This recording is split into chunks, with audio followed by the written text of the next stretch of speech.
नमस्कार दोस्तों, स्वागत है आपका हमारी चैनल में GSTI get set to invest. अगर आपने हमारे चैनल पे फर्स्ट टाइम विजिट किया है तो यहाँ पे सब्सक्राइब करना मत भूलना। और अगर आपने आपका डीमैट अकाउंट अभी तक ओपन नहीं किया है तो ये लिंक आपको यहाँ से मिल जाएगा। आप यहाँ से में आपका डीमैट अकाउंट ओपन करवा सकते हो।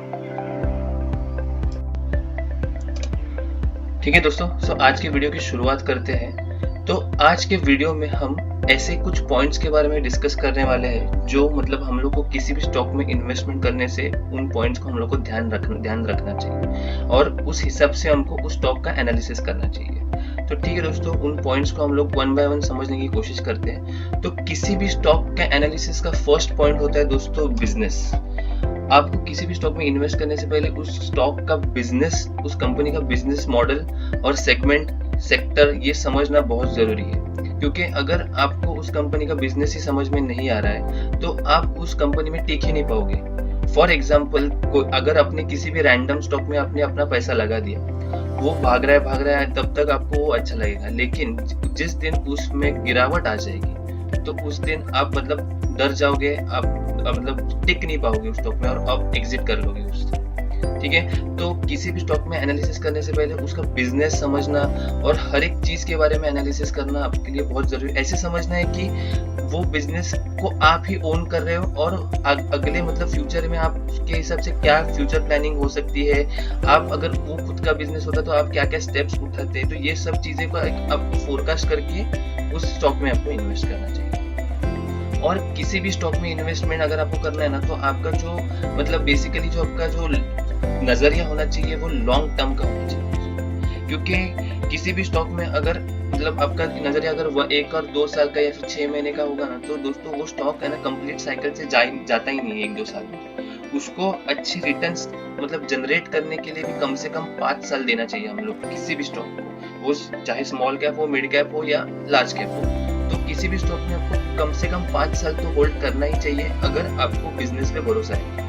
और अगर आप लॉन्ग टर्म के लिए होल्ड करते हो 10 साल, 15 साल, 20 साल के, तो आपको फिर कंपाउंडिंग का जो पावर है वो आपको समझ में आएगा। फॉर एग्जाम्पल, जो मैं आपको बिजनेस के बारे में बात कर रहा हूँ और बिजनेस किस तरीके से इम्पैक्ट हो सकता है, इसके लिए मैंने आपके लिए एक एग्जाम्पल रखा है जो रिसेंटली बहुत मतलब पॉपुलर होते हैं, हम लोग को देखने आए। इन्फोसिस ये कंपनी है, आप यहाँ पे देख सकते हो इन्फोसिस का जो 5 इयर्स का चार्ट पैटर्न है दोस्तों, आप देख सकते हैं कि 106% के 5 इयर्स के रिटर्न्स है इसके।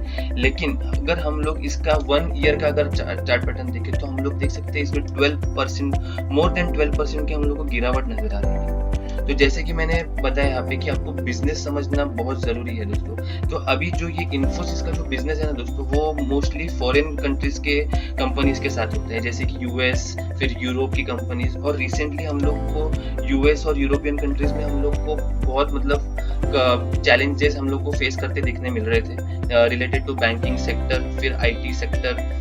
तो इन्फ्लेशन की वजह से हम लोग को बहुत सारे इश्यूज हम लोग को देखने मिल रहे थे। और इन्फोसिस के अगर जो क्लाइंट्स है वो सारे बाहर के कंट्रीज के होने की वजह से इन्फोसिस का बिजनेस इम्पैक्ट हो रहा है। और इसकी ही वजह से इनके क्वार्टरली रिजल्ट्स जो है वो हम लोग को अच्छे नहीं नजर आ रहे।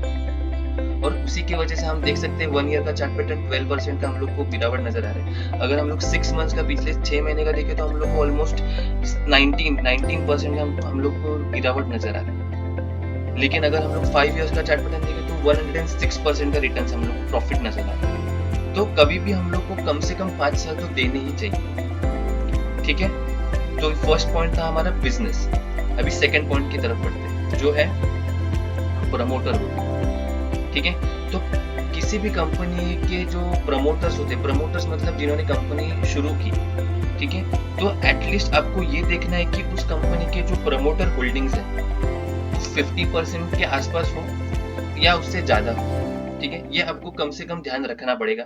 क्योंकि जब भी कोई भी डिसीजन होता है तो उसमें प्रमोटर्स का बहुत बड़ा मतलब इम्पैक्ट होता है। और अगर कोई शेयर अच्छा भागता है या फिर कंपनी का प्रॉफिट होता है तो सबसे ज्यादा फायदा और नुकसान होता है वो प्रमोटर्स को ही होता है।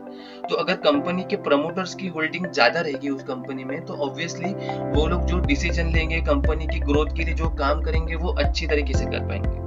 तो अब और अगर किसी का ऐसी भी बहुत सारी कंपनीज होती है दोस्तों जहाँ पे प्रमोटर्स ने अपनी सारी होल्डिंग्स बेच दी है और पब्लिक जो है वो ही उस कंपनी के प्रमोटर्स बन चुके हैं ऑलमोस्ट।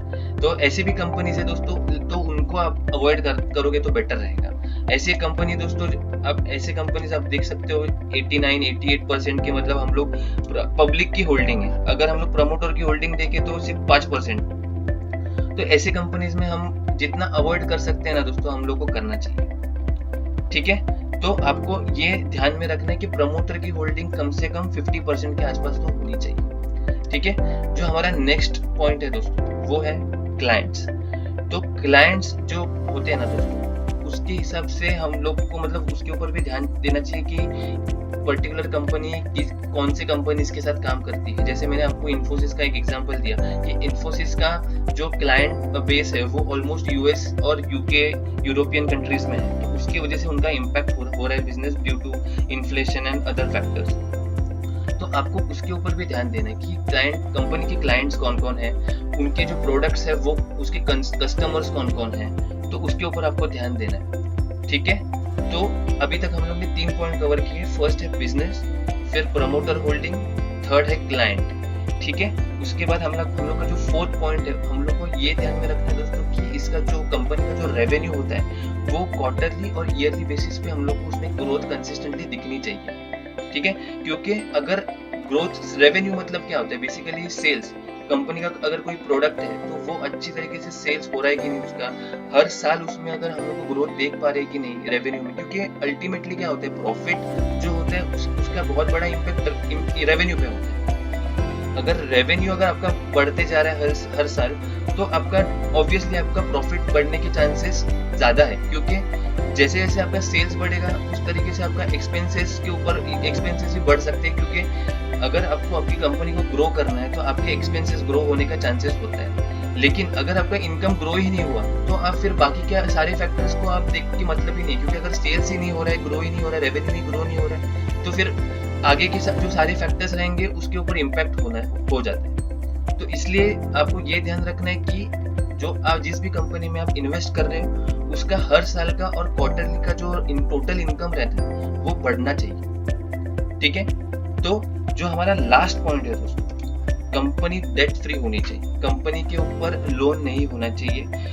ऐसे नहीं है कि कंपनी के ऊपर 0 लोन होना चाहिए। थोड़ा बहुत लोन होगा तो भी कोई इतना उसमें गड़बड़ नहीं है या फिर उसमें कोई प्रॉब्लम नहीं है या फिर हमको टेंशन लेने की बात नहीं है। डेट होना कोई बुरी बात नहीं होती, लेकिन हाँ, अगर आपको ऐसे सिनेरियो दिखे कि कंपनी के पास 1000-10,000 करोड़ का रिजर्व्स पड़ा हुआ है और उसके पास 100-200 करोड़ का मतलब उसके ऊपर डेट है, लोन है, किसी तरह की बोरोइंग्स है, तो इतना कुछ फर्क नहीं पड़ने वाला है। क्योंकि रिजर्व ही इतना पड़ा है कि वो अपना जो लोन है वो कभी भी क्लियर कर सकते हैं, उसको कभी भी पे कर सकते हैं। लेकिन आपको ये ध्यान में रखना है कि जिस कंपनी में आप इन्वेस्ट करते हो उसके ऊपर डेट कम हो, लोन कम हो।